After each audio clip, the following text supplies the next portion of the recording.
Shalom saudara sekalian, salam sejahtera dalam kasih Tuhan kita Yesus Kristus. Kebenaran hari ini 11 Mei berjudul Pilihan dan Keputusan Pribadi. Apakah Allah tidak tahu kalau Firaun akan selalu mengingkari janji? Setiap kali Firaun berjanji mau melepaskan bangsa Israel setelah telah diangkat, tentu saja Allah tahu. Tetapi Allah selalu melakukan apa yang diminta Firaun. Allah tidak berkata kepada Musa bahwa Firaun akan mengingkari janji. Allah membiarkan hal itu berlangsung berulang-ulang. Dengan cara itu hati Firaun menjadi keras.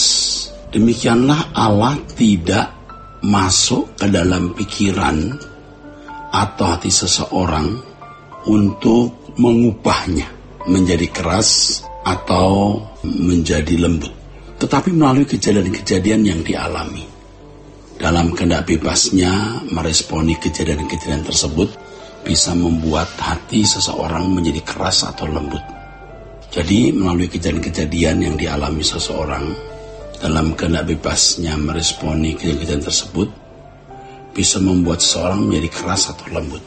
Karena hati Firaun memang jahat, responnya terhadap apa yang terjadi bersifat negatif, maka hati Firaun menjadi keras.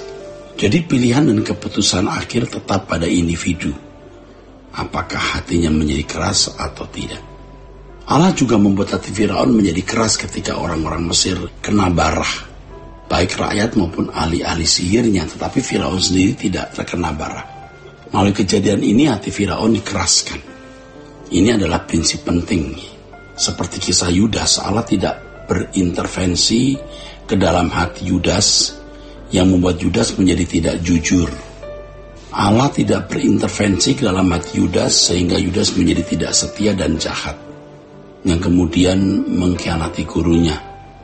Yudas menjadi pengkhianat atas kehendaknya sendiri. Tentu hasil dari pertimbangan pikiran dan perasaannya dalam perjalanan waktu panjang.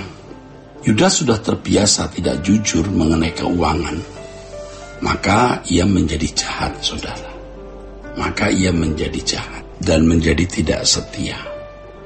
Sangatlah tidak mungkin berangkat dari alasan bahwa Allah menetapkan Yudas menjadi pengkhianat, maka Allah berintervensi masuk dalam hati Yudas dan membuat Yudas menjadi orang yang memiliki hati tidak jujur, tidak setia dan jahat.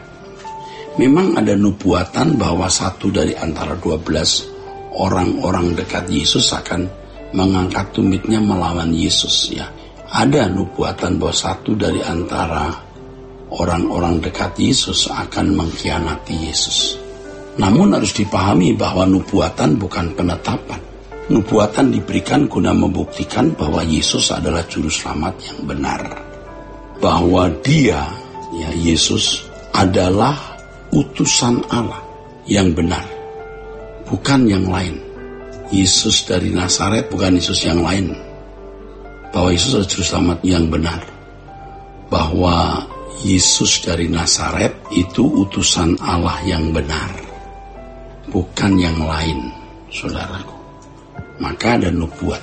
Jadi kalau ada orang lain mengaku sebagai utusan Allah, harus dipertanyakan apakah ada verifikasi atau pembuktiannya, yaitu nubuatan mengenai utusan tersebut.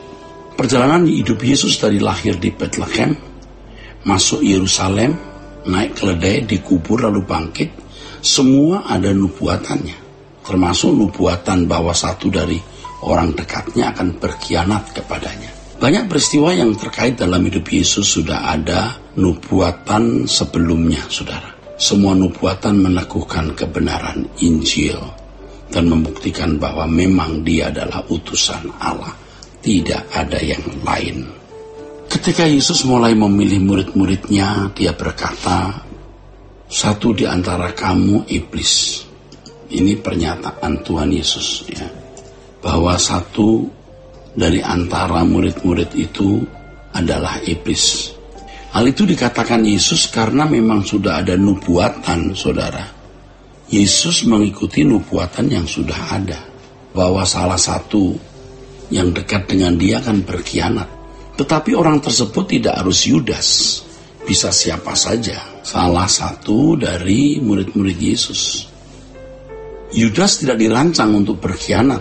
Kalau melihat perjalanan hidup Yesus selama di bumi, justru Petruslah yang pernah dihardik Yesus dengan perkataan, "Enyahlah iblis." Justru Petrus yang pernah dihardik dengan perkataan itu, bukan Yudas. Namun demikian ternyata Yudaslah pengkhianatnya. Saudaraku sekalian, di hari-hari terakhir setelah diketahui bahwa Yudas yang akan berkhianat, Yesus berkata kepada Petrus, "Petrus, iblis siap menampik kamu, tapi aku berdoa untuk kamu kepada Allah supaya kamu kuat. Dan kalau kamu sudah kuat, kamu ingatkan saudara-saudaramu." Mengapa Yesus berdoa hanya untuk Petrus, tapi tidak berdoa untuk Yudas? Setelah sekian lama hidup bersama dengan Yudas, Yesus tahu ternyata memang Yudas orang yang dinubuatkan akan mengkhianati Yesus. Yaitu setelah ia selalu mencuri uang kas dan menjual gurunya. Namun rupanya iblis juga menuntut agar Petrus